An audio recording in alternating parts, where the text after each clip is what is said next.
विधान परिषद चुनाव को लेकर बिहार एनडीए के अंदर रस्साकसी दिलचस्प दौर पर जा पहुंची है। शनिवार को भारतीय जनता पार्टी की कोर कमेटी ने इस फैसले पर मुहर लगा दी कि उनकी पार्टी 13 सिटिंग सीटों पर चुनाव लड़ेगी।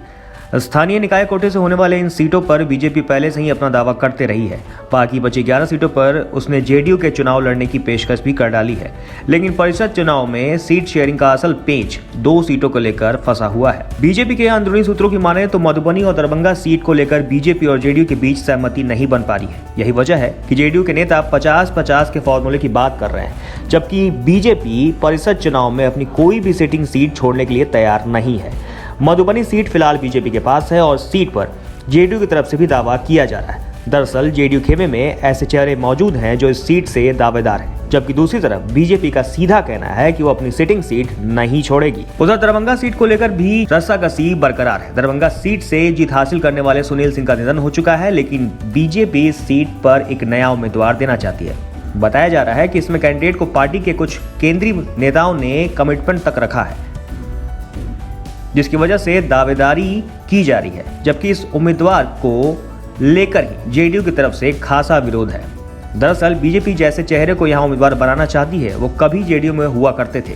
इसी वजह से पेच फंसा हुआ है। हालांकि बीजेपी कोर कमेटी की बैठक में ये बात साफ हो गई है कि 3 सीटें ऐसी हैं जहां उनकी तरफ से पुराने चेहरे चुनावी मैदान में नहीं होंगे। औरंगाबाद से चुनाव लड़ने वाले राजन सिंह ने इस बार चुनाव नहीं लड़ने का फैसला किया है, जबकि समस्तीपुर और दरभंगा में भी पार्टी की तरफ से नए चेहरे होंगे। कोर कमेटी की बैठक में 13-11 के फॉर्मूले पर सहमति बनाई गई है और इससे यह तय कर दिया गया है कि अब जेडीयू से आगे की बातचीत बीजेपी का केंद्र नेतृत्व करेगा। लगातार जिस तरह से देखने को मिल रहा है कि सीटों को लेकर पेच फंसा हुआ है, अभी भी लगातार बीजेपी और जेडीयू में जो गठबंधन है उस पर रार नजर आ रहा है। आपको यहाँ ये भी बता दें कि कहीं ना कहीं गठबंधन पर एक ग्रहण सा नजर आ रहा है कि कहीं गठबंधन टूट ना जाए। हालांकि अभी भी 2 सीटों को लेकर पेच फंसा हुआ है और इस पर जो फैसला लेना है वो फैसला केंद्र नेतृत्व को लेना है।